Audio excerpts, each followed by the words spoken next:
मेहनत का फल। एक दिन गांव में दो मित्र नकुल और सोहन रहते थे।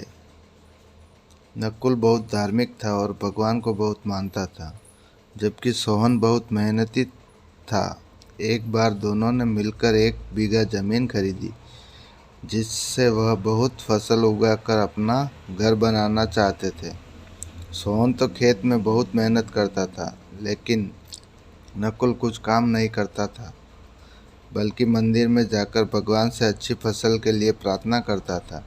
इसी तरह समय बीतता गया। कुछ समय बाद खेत की फसल पककर तैयार हो गई, जिसको दोनों ने बाजार ले जाकर बेच दिया और उनको अच्छा पैसा मिला।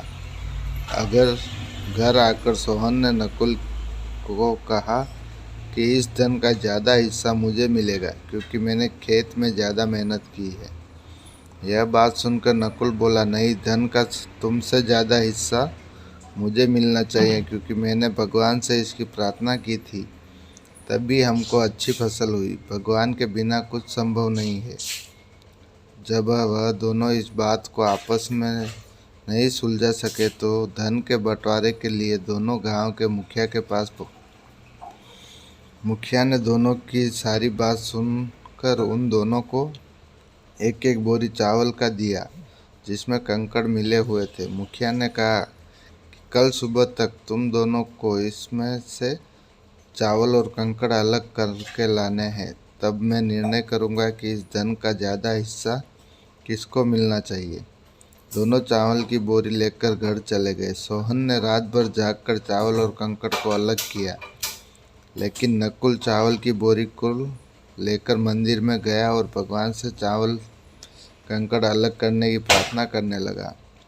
अगले दिन सुबह सोहन जितने चावल और कंकड़ अलग कर सका, उसको लेकर मुखिया के पास गया, जिसे देखकर मुखिया खुश हुआ।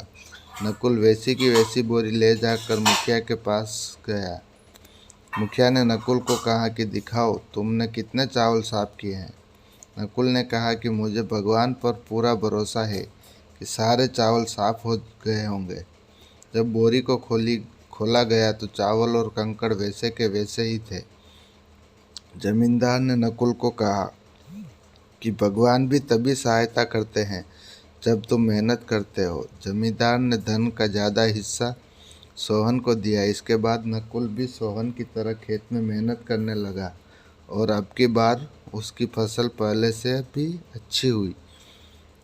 कहानी से सीख। इस कहानी से हमें यह सीख मिलती है कि हमें कभी भी भगवान के भरोसे नहीं बैठना चाहिए। हमें सफलता प्राप्त करने के लिए मेहनत करनी चाहिए।